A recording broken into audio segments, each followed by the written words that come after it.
I think he played international table tennis. Oh, really? He met, I think, 3 or 4 presidents, ran the breadth of the continental United States. And to ruin all of that by plagiarise this. Gary, we're all tired. We're as tired as you are. It's okay in this life to admit that you're wrong. Vote for Rupolo and everything he stands for. Millions must go. Tom, send the buggers back. Hello and welcome back to Last Orders. I'm Tom Slater, editor of Spiked, joined as I am in every single episode by Chris Snowdon from the IEA. How you doing, Chris? Oh yeah, you all right? Very well, thank you. Also delighted to be joined by Tom Harwood, one of our favourite returning guest deputy political editor and presenter over at GB News. How you doing, Tom? Great, Tom. I very much enjoy that we have the same first name. It creates all sorts of frivolity. Exactly. No doubt it will. Such an exotic name as well. It's so unusual to get two of you. Well, It's better for me because I can just keep saying, oh yes, Tom. If you And I forgot feel one like, of our names at any I point. feel like Dominic Sandbrook and the rest is history. Exactly, which is what we love to provide. We've got plenty to talk about today. We're going to talk about Jason Arday, the plagiarist at Cambridge University. We're also going to talk about the smoking ban and a little bit of an update on Gary Stevenson. But Chris, should we start with Jason Arday? To those who haven't been following this pretty eye-catching story, which has been doing the rounds, not just in the media, but on social media as well. This is the youngest black professor ever at Cambridge University, who in recent weeks has been accused of ripping off large parts of his PhD thesis and also making a series of claims about his exploits, his life and his achievements, which test credibility. I think it's fair and hopefully legally airtight to say. Do you want to fill us in a little bit on what you found most interesting about this scandal? It's the best story of the year so far, I think. This guy only crossed my radar a couple of weeks ago because someone from a newspaper emailed me thinking I'd written about him before. It was a case of mistaken identity. Someone with a similar-ish name had written about him for the Critic. But anyway, I read his email and he was saying that there's a lot of concern amongst some academics that a lot of the kind of PhD students who've been given a bit of a leg up since Black Lives Matter are producing quite substandard material. And he sent me a link to one of these students' PhD, which was indeed, dreadful. But it was so much so that I couldn't bear to read very much of it. I wasn't going to read 100,000 words about critical poetry theory. So I left it at that, but that led me to just Google Jason Arday to find out who he was, because I unfortunately now I realize I was unaware of him.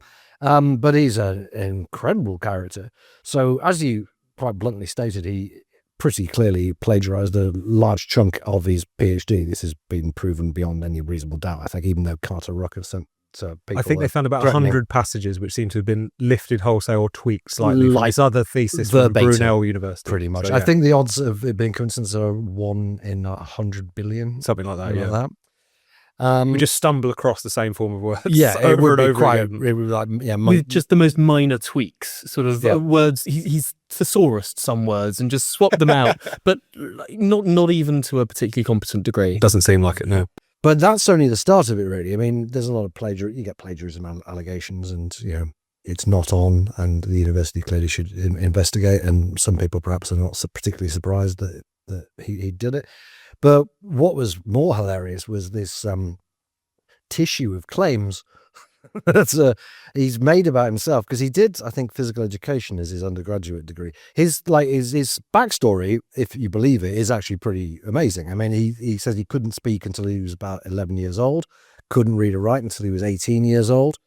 And then he gets his PhD at the age of 30, and then just goes from one university to another, getting more and more promotions, until he's a professor and being worshipped at Cambridge University.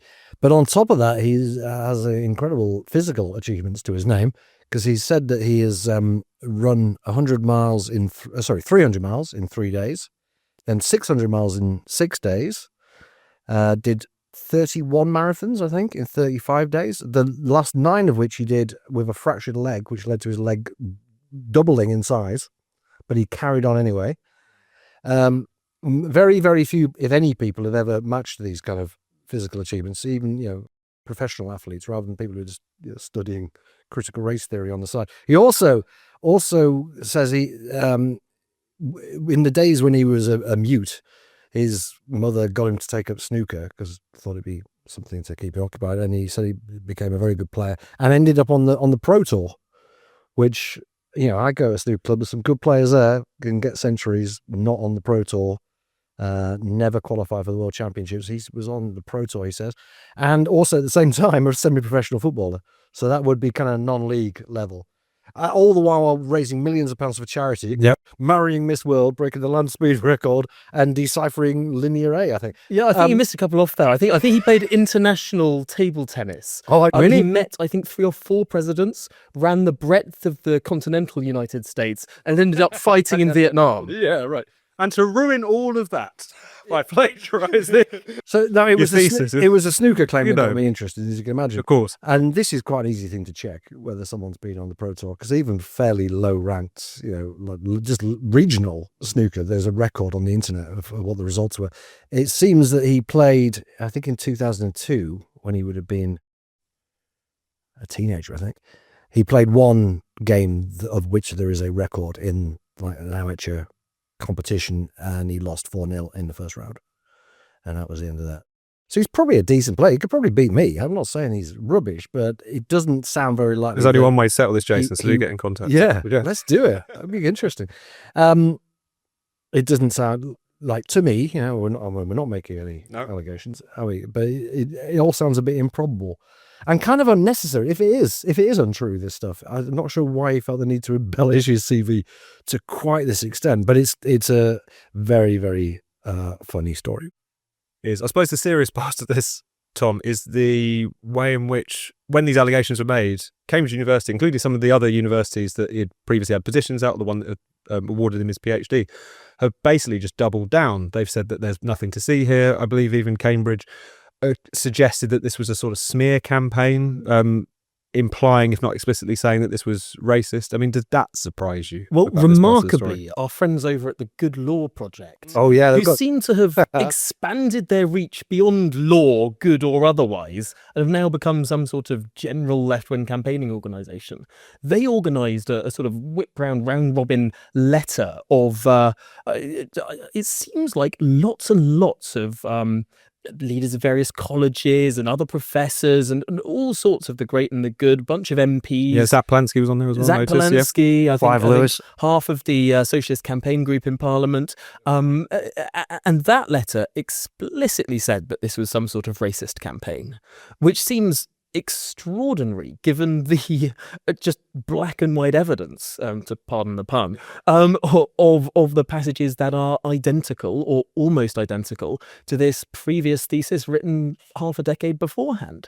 And beyond that, what we also saw was this strange rally round the guy effect, which was almost saying that any questioning of this prodigy is illegitimate, which seems remarkable given it's not just the bizarre CV, the blatant plagiarism, but also the quality of the work that wasn't plagiarized. And I don't know if you saw any of this. A lot of people were lifting it up on Twitter and putting out various sections of his PhD thesis. And it was gobbledygook. I mean, a lot of it, I saw one sort of bit replicated, and the word sick had to be inserted just about in every single line because sentences would finish halfway through, there'd be words doubled up. I mean, I don't know who supervised his PhD, but it clearly wasn't proofread. Yeah. Did the Telegraph also find it had a punctuation error in the title? Yeah. There's an apostrophe in there for no reason. Because that's something that your spell checker would, or autocorrect would.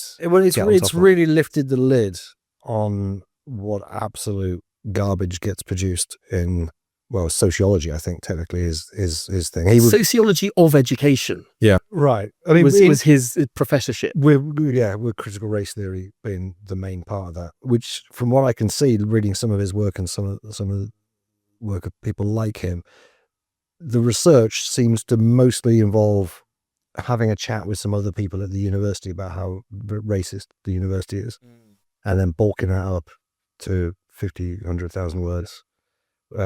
With other people's material, which is also awful. I mean, the stuff that he plagiarized is not any better than what he was writing. It's all at least it was original. Yeah, at least it was fairly original. It's all meaningless, sort of postmodern garbage. So that's good that people are starting to realise how much nonsense, even at Cambridge University, and perhaps even especially at Cambridge University, gets published. But as you say, Tom, the concerning thing about this is how many people who leapt to his defence.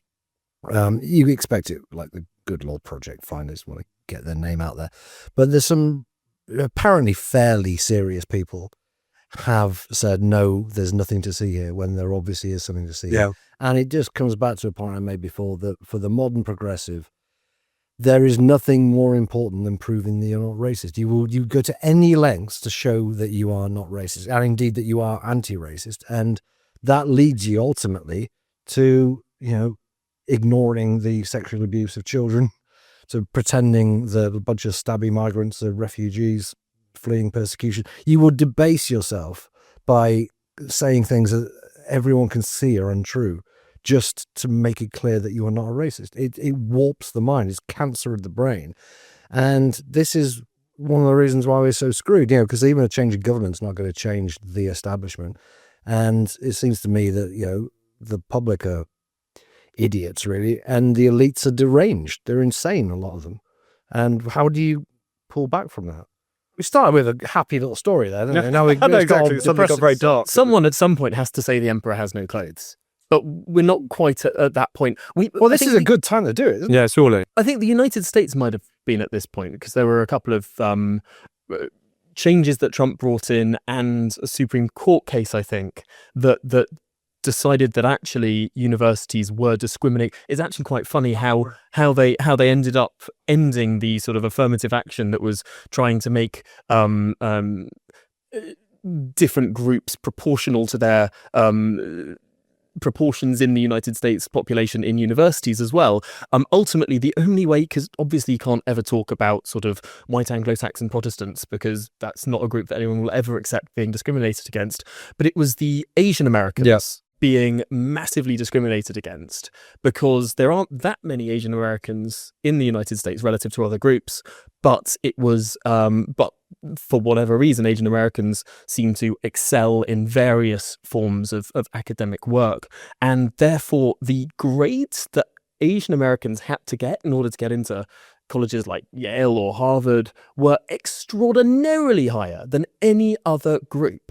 And so it got to be the point where very, very able Asian students were being turned away, and less able students from other ethnic backgrounds were being carted in order to meet these sort of quotas that no college could quite acknowledge existed, but obviously existed, looking at how people were being accepted into these universities. Anyway, thanks to the clear and blatant discrimination against a minority group, Asian Americans, this was struck down. I think we're going to start to see changes over this year, next year, the year after, and perhaps because Britain is so often a decade downstream of the United States, we might be able to follow in some of that example, because it is so blatantly clear. I mean, critical race theory, as I understand it, is basically predicated on the notion that if there is any group difference between any group, the starting point is this must be discrimination rather than any inherent difference between groups, for whatever reason. And that then breeds this idea that there is rampant discrimination, because we do see disparate outcomes between different groups. And then that leads to the worst policy solutions, which are, let's not deal with stuff in early years education, or let's not look at, family stability or all sorts of other things. No, let's just top it up at the end of the process and hope that that's fine. And lower the standards for certain people, which is exactly. what they've clearly done. And then you get to this crazy position that we're at in now, where universities have, lots of people would say, look at the access, it's really wonderful. But then employment opportunities for ethnic minorities graduating from our top universities are so much worse than employment opportunities for other groups. It's like, well, yeah, because you haven't actually selected for the brightest and the best on the same basis. So you've just moved the problem down the line. So of course, the employment opportunities will be different, and employability will then be the next crisis that you have to deal with until you fix the entrance. Yeah, and this is a very good example of that, right? Where it's not like they couldn't, if they're so desperate to have a young black professor, there's plenty of bright, black academics out there. You just got to go search for them. But rather than search for them, they just went like, let's get some random guy who claims he runs lots of marathons and lower the standards for him. I think it's a real red flag if like you try and fill your black professor quota specifically with people who have written about racism and critical race theory and a lot of that sort of strange form of sociology. Why don't you find a great black physicist? I mean, you'll probably have fewer problems because it's actually a lot more clear what is good physics and what is bad physics. Like, you can have right and wrong answers there, and you can prove what you're saying, and you can have other people replicate your research. Much harder to do in your fuzzy sociologies. So, should we talk about the smoking ban? God, yes. The reason it's what this podcast's all about. Exactly, yeah. It's ruining the smoking. Was it 19 years old almost? 19 years old, over that, yeah. The point at which, in your view, Britain ceased to be a liberal country. Proper country. The great liberal tradition. This is a talking point because Restore Britain came up with a policy proposal for introducing, I should say, ventilated smoking rooms in pubs. So not necessarily a repeal of the smoking ban, but an attempt to, partial repeal. Yeah, exactly. And yet, Tom, I'm not sure if you saw the response to it, but just wall-to-wall fury, even amongst nominal Restore Britain supporters. What do you think that told us about how central the smoking ban, I guess, has become to so many people? Yeah, I mean, it's strange that something that seems to be such a minor change that would only affect people who opted in to said change is still massively resisted. I think it's basically that there is a big stigma against smoking. Most people don't like it. Yeah. They don't want to seem to support and be seen to support anything that seems vaguely pro-smoking. They would rather it didn't exist. I have to say, I'd rather it didn't exist.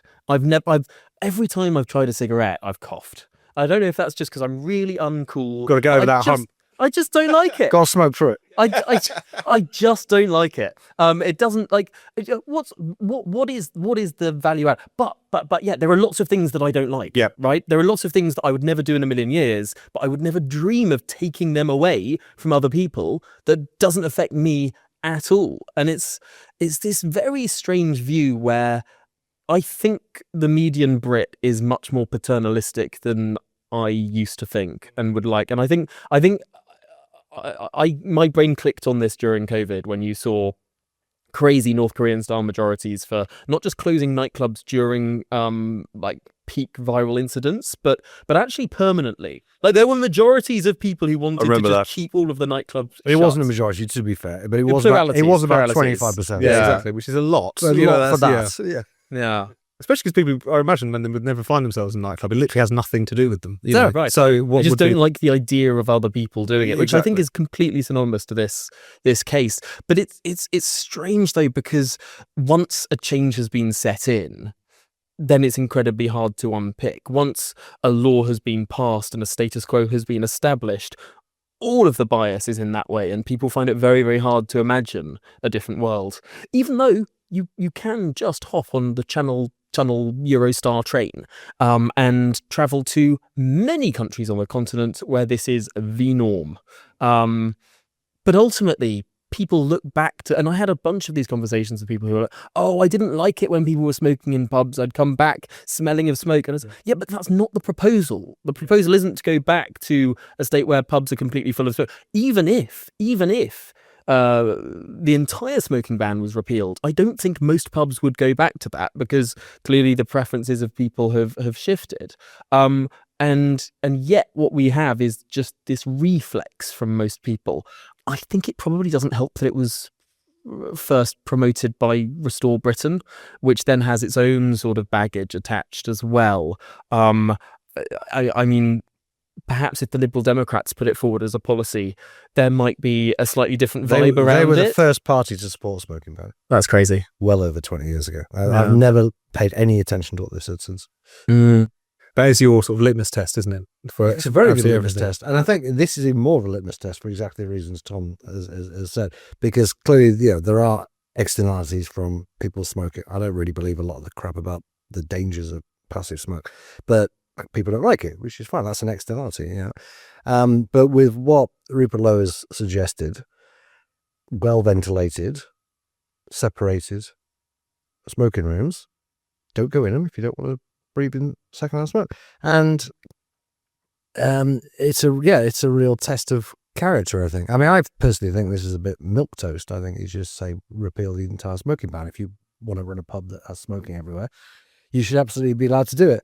But I think the fact that he didn't suggest that and put forward a much more moderate and reasonable compromise separates the men from the boys on this issue. Now, I was on the telly about this with that Narinder Kaur woman, who I'm not that familiar with, other than that every now and again she says something so stupid that invites a pile on. Yeah, right? Former Big Brother contestant, I think. But now parlayed that into a now political commentator, I suppose career, she'd call herself. She's left wing, right? Yeah. I mean, like, don't know how she lighted on these opinions, but she's got them, and well, anyway, we'll repeat them for money. She was responding to me on this issue. You can imagine what I was saying. Great news, but a little bit wet. And she went into what I expected, which is an anti-smoking rant. I hate smoking. It's absolutely filthy. It's dirty. When someone walks past me in the street with a cigarette and I'm coughing like this, and I don't want to see pubs full of smoke again. And the presenter said, well, that's not what's been suggested. It was saying have a smoking room that'd be sealed off from everyone else. And she goes, oh, that'd be all right, yeah. No, I can't see a problem with that. It's like, Don't say she doesn't do her research. Well, fair play to her. But yeah, not everyone was like that. And I say, even Restore's supporters, who probably would consider themselves to be freedom-loving Brits in most respects, were coming up with all sorts of copes to justify not wanting this to happen. What if there's a waft of smoke comes out there? What about the bar staff have to go in there and get their glasses? Well, they don't have to work there, do they? You know, and let's only employ smokers as bar staff. How about that? So anyway, good on Restore. I'm glad to see someone get it on the agenda again after all this time. And now I'm going to vote for them because I'm a single issue. I vote for Rupert Lowe and everything he stands for. Millions must go. Tom, send the buggers back. Just wait until you hear his ivermectin opinions. It might change your mind. that might A bit spicy, right? Yeah, quite spicy. He says ivermectin was just as effective as the vaccine. No, more effective than the vaccine. Yeah. Was he taking it himself? Because I know he's got. He called himself a pure blood on the Joe Rogan did podcast. see that. Oh, did he? Yeah. Must be a man who's got horses, so he could probably get his hands and look. Yeah, no, totally. No one's perfect. I do think that the whole people being unable to imagine a halfway point between the smoking ban and, or even unable to imagine some pubs having smoking and some pubs not having smoking speaks to something very intrinsic about how particularly the British mind works. I don't know if you saw earlier this week, the Liberal Democrats came forward with a policy that was every single new home must be built with air conditioning. Did they? They did. And someone, I forget who, just commented on this saying, British politics has two modes. This thing must be banned in all cases or must be mandated in all cases.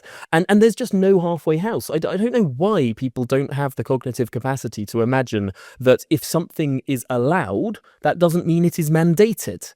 And the idea that you might let someone do something doesn't mean that that person must do that thing, or even that thing would be done particularly widely or particularly commonly. It's just, it's almost like we don't really have space in our national conversations somehow for this relatively simple concept. It partly is because everyone feels they have to have a bloody opinion these days, and it has to be one or the other. And so either it is, compulsory or ban. Compulsory ban. I don't like it. When did this start? Under Blair, I think, with the smoking ban. I mean, genuinely, this is your theory of everything. I think it's got something to do. The smoking ban changed. It rewired the minds of the British people because it was such a clear example of the government banning something just because the majority of people didn't like it.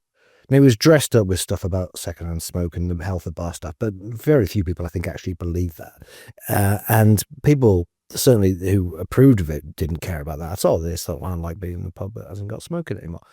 And that set the ball rolling. Alongside, you could argue, possibly the fox hunting ban, which was a similar kind of thing. Where, like, all the evidence showed that it wasn't the most effective way of dealing with foxes. It wasn't going to work very well, but people felt, for some bizarre reason, very, very strongly about foxes, which now infest London, I've noticed, which is quite funny. Get some urban hunts going. So we're going to ban things we don't like. I'm not saying, obviously, that's the first time in British history we did ban things because we don't like them, but it was a wrench, I think, and a very visible one because it affected, everyone could see it happening. Even to this day, we've got no smoking signs bloody everywhere. It's just rammed down your throats. right next to no vaping signs. I find this completely bizarre that we went from having quite a liberal, permissive regime with regard to vapes because we had a government under, I think, David Cameron, who understood that vapes were actually a really good way for smokers to transition into, if they didn't want to smoke anymore, having something else to do. But now, every single no smoking sign I see also has no smoking, no vaping, no smoking and vaping. And it's just consistently drumming into the heads of people, smoking and vaping, smoking and vaping. This is identical. This is the same thing. This is just as bad for you, which seems so counterproductive. Speaking as someone who doesn't like being around cigarette smoke, I don't mind being around vape smoke. Like, it's not even smoke, it's water. I don't mind being around water vapor. Exactly, yeah. Like, of course I don't. I mean, I some of it stinks, to be fair. But the vaping thing is a great... But now we're going to ban that, right? Exactly. Because and there's no argument about secondhand smoke for this. This is just purely, I don't like it because some people have blueberry bloody vapes. It's that combination of just not liking it, not liking how a certain proportion of the population live their lives, just having some sort of visceral dislike for it, and the fact that they're quietly now trying to extend the smoking ban essentially to vaping, something that I imagine would command pretty high levels of support because it's just seen as part of the same thing. And I suppose the smoking ban is quite corrosive as well because it's seen as something that worked, something that was necessary, something that no one could possibly...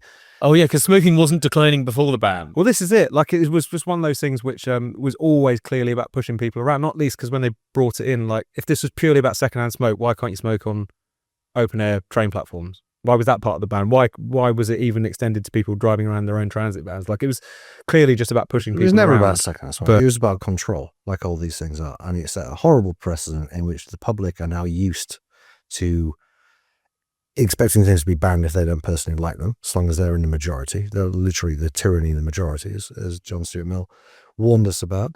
And it's set a precedent for politicians now, because remember, the smoking ban, it was on a bit of a knife edge in terms of public opinion. It was more kind of 50-50 really. And if you ask people whether you should you should ban it in the main part of the pub or have a smoking room, which is what Lowe's suggesting, overwhelming support for that, because fundamentally we were still kind of live and let live nation. We're not a live and let live nation so much these days, and the smoking ban, I think, was the turning point in that. Yeah, I think you've proven right. So vote Restore for a happier Britain. Yeah, it'd probably be an easier sell if you weren't wearing a black shirt, but nevertheless, let's move on. Should we talk about Gary Stevenson, another man who wears a black t-shirt? Friend of the pod. Yes. Friend of everyone's pod. He's become a recurring segment. We have to get a jingle for him at some point. Although maybe not, because he claims that he's about to bow out of public life in the wake of his disastrous documentary come piece of agitprop, How to Get Filthy Rich, which was ripped to shreds, I think it's fair to say, by everyone, including The Guardian. He kind of got his arse handed to him, even by his own interviewees. I'm an economist, right? I know what's going to happen, and I'll tell you right now what's going to happen. This is my job. No. If you were a proper economist, you would have thought about foreign investment. You think I'm not a proper economist? Why haven't you thought about foreign investment? Of course I've thought about it. No, you hadn't. It's amazing how he kept in the interviews that absolutely tore him to shreds. I don't think he got the final edit on that. No. I kind of admire it to a certain degree, but he has since given a couple of interviews, again, where he says that he's bowing out. So he put out a video on his YouTube channel. He's knackered, Tom. He's tired. Which is that he's tired. He's like sick very of tired, being called an idiot by people who are idiots, and he's sick of all the rest of it. It's not entirely clear whether he will bow out entirely. There's talk of him, continuing the campaign in some other form. But what have you made, Tom, of a pretty tough couple of weeks for our friend Gary Stevenson? I mean, at some point, it's okay in this life to admit that you're wrong. Yeah. And I think this is perhaps Gary Stevenson realizing that he is wrong, but not wanting to sort of have to admit it. So he's gonna bow out for a bit. I bet he'll be back.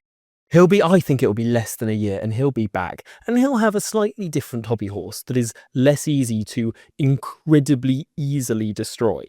And I mean completely destroy. I think probably one of the things that he wasn't expecting, especially in the last 6 months or so, is how so many figures on the centre left of politics have been admonished, people who would rather the tax burden be a lot higher in this country, saying, I want taxes to be higher, but this is a terrible way to do it.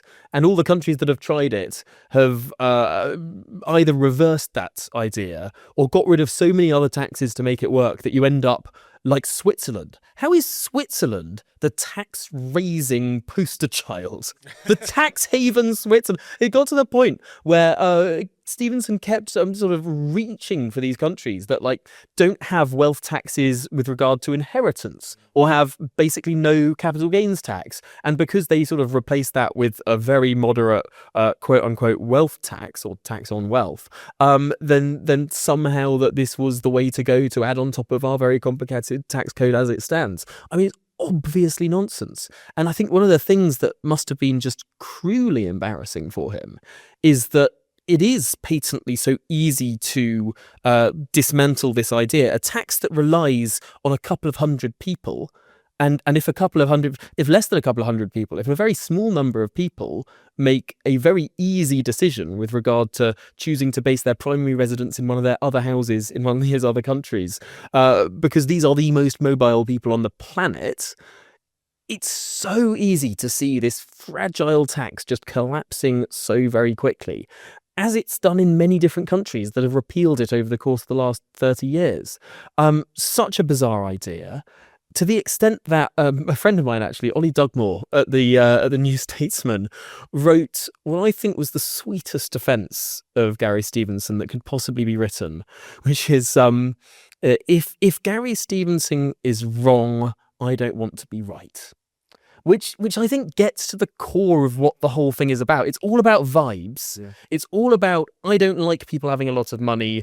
This will annoy them, rather than this will raise any money at all. Yeah. It's all just about feeling rather than fact. It has been amazing, though, Chris, how he's been able to persist, at least up until this point, in the face of the facts pointing in the other direction. And I'm not even just talking about how it's so clear that a wealth tax would be a non-starter from just a sort of bureaucratic point of view, the amount it was supposed to raise, like even if it did raise the 24 billion or whatever he claims that it might on his annual, 2% of assets over 10 billion or whatever it was, that would barely touch the sides. Even the fact that the idea that wealth inequality is widening, that this is a huge and growing problem, is just not true. Yeah.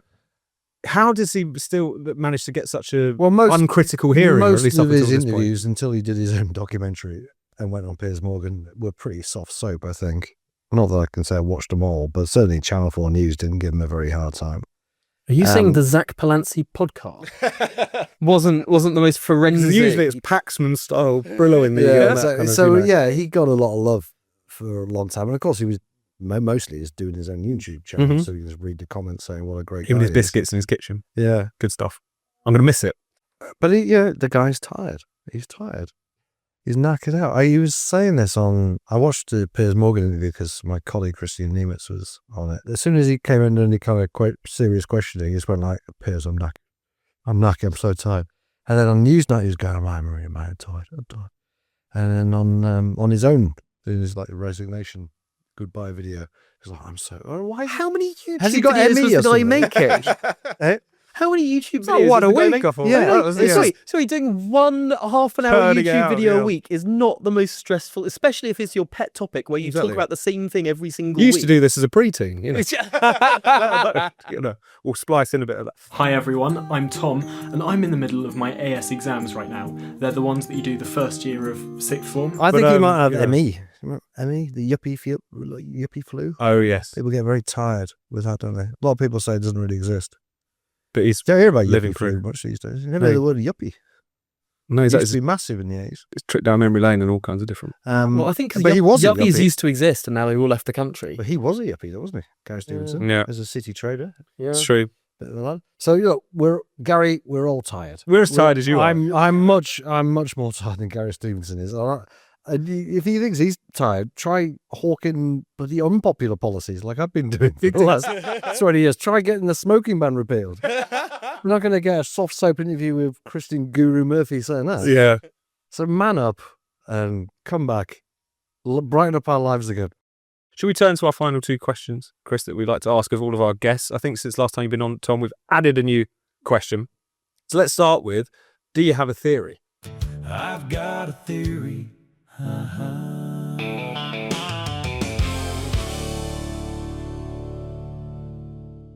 I do have a conspiracy theory, yeah. a conspiracy theory. Of course. You might remember that last year I took a few mornings off to start scrubbing the Bakerloo line, which is riddled with graffiti and quite recently became riddled with graffiti to an extreme degree, just to prove to the mayor and TfL that, it is actually possible to remove graffiti. You don't just have to sit on your hands and pretend it's impossible to wipe off. And the theory goes that the Mayor of London really actually does want to upgrade the Bakerloo line, and he wants money from central government to do so. But unless it's really grotty, politicians aren't going to sign off the funding. So my conspiracy theory is the mayor was deliberately letting the Bakerloo line degrade, look as shabby as possible, run itself down, and not put a particular amount of effort into making it sort of serviceable, so that he can get some more money from central government to do the Bakerloo line extension and get the new rolling stock. Do you think he could have been going in there on his own in the night with doing it a himself? can of paint? Now that is the next level. That's the meme where the brain expands in each panel. Like that's you've got the bespoke, and then that's the Galaxy brain take. Well, it's possible, isn't it? Yeah. Deliberate. I like it. Deliberate. I mean, the problem with it is that you can Occam's razor it really, really easily, which is politicians aren't competent. That's And true of all conspiracy theories. Wherever there's conspiracy, it's more likely to be cock up or just sort of institutional grinding, just sort of the... We shouldn't let that stop us, though. No, of course. It's conspiracy. I also it's like a the idea nice of him, flight of I like the fancy. idea of him doing it himself as well. Just like some balaclava on, drops down through the shaft, Should all of that is Chuckling to himself. I'll get my new line now. Get my new rolling stock and emails. Well, the crazy thing is that's maybe not the craziest idea, because the head of TfL, when I with Looking for Growth did sort of the scrubbing it off, the head of TfL appeared before a committee of the London Assembly, and they were asked about this and sort of why was it all in graffiti, and he said there had been he'd seen some evidence that it was the people cleaning the graffiti off that had sprayed it on in order to wipe it off on video. He accused me and my friends of spraying the graffiti on so that we could make a viral video out of it. That's amazing. You want to have a word with Carter Ruck about this? Well, no, but here's the thing. They defend Jason Arday. They'll certainly defend we demanded to see the... He then, 2 weeks later, had to withdraw that comment. Oh, did you? Good. Yeah, which was a small win. I did invite him. I said, I know that you're earning £500,000 a year, and sort of you might not take the tube as often as I do, but I invited him on a visit with me down to the Bakerloo line so that he can see that the graffiti is really there. We did not need to add more in order to clean it off. Unfortunately, he never responded. No, I wonder why. He didn't want to say all those bits of graffiti with SK everywhere. Yeah. Was it HTB. HTB is all over the Bakerloo line. Yes. Yeah. Do we know what that means? It stands for hostile takeback. Does it? Yeah. How do you know that? Because I he's been spent an sprayed in it. inordinate amount of my life looking into this. But yeah, it's a graffiti crew in North London. What's your band, Tom? You are a dictator. It's a linguistic ban. Mm. I want to ban people using the word processed food, or the words.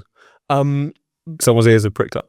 There was some sort of study that came out this week that said, it turns out processed food is no worse for you than non-processed food. I saw this. And I just sort of made a flippant comment on Twitter. It's like, turns out chopping carrots doesn't make them less healthy. And people are like, what do you mean? That's not processed food. And it's like, no, it literally is. That is food that has been through a process. If you buy carrots that are chopped as opposed to whole carrot, that is processed food.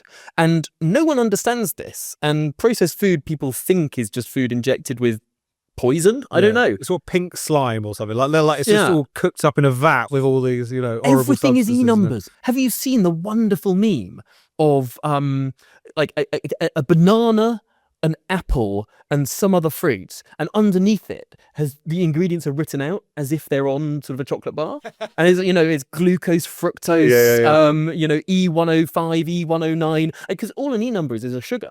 All it is describing a sugar, and obviously fruit has loads of e-numbers in it. Not just a sugar. I think just loads of different things. I think there's an e-number for vitamin C and things like that. Is there? I think so. Yeah. Huh. So no, it's a whole load of stuff that the EU basically got involved. We need to categorize this in the most boring way possible. E for Europe, maybe, I don't know.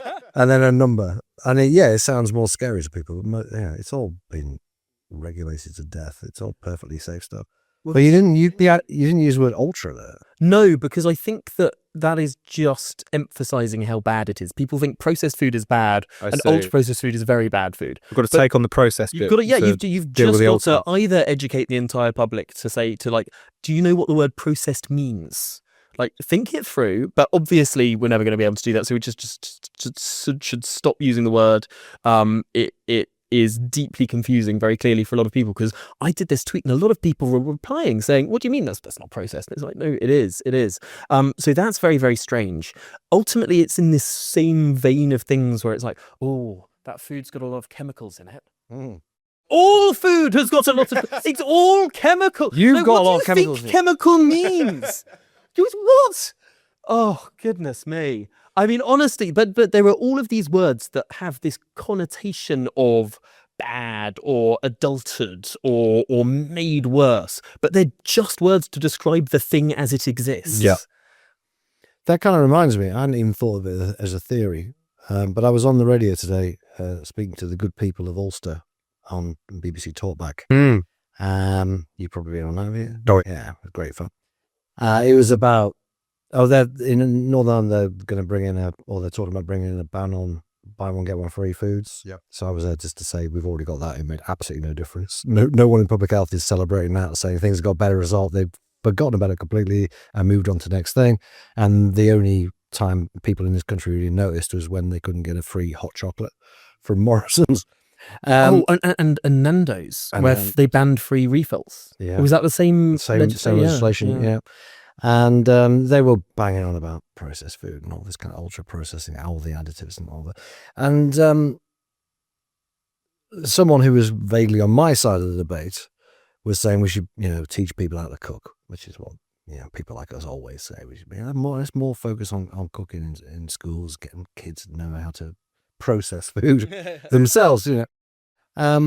And I was thinking, I don't really agree with it. I think they probably get taught this stuff enough anyway. But actually, I think one good reason to get people cooking again is so they actually realize how much fat and sugar and salt should be in food. It's supposed to be in food. If you had kids baking, they would see the incredible amount of sugar and butter that goes into the food in the first place. And I think it's the fact that people don't cook for themselves makes them more scared of food that is supposedly high in fat, sugar, salt than they otherwise would be, because the processing is just basically cooking, right? It's being cooked on an industrial scale, but they're taking healthy ingredients, chopping them up, processing them, mixing them together, cooking them, and at which point they will be adding either sugar, fat, or salt, probably in quite large quantities, in order to make it taste nice. That's what cooking is. Have you ever baked your own bread? No, I've hardly ever baked anything. Did you not experience lockdown? I did. I'm not as middle class as you. I made myself a platted loaf. It's like 8 different plats, and you put it. It was great. Wow.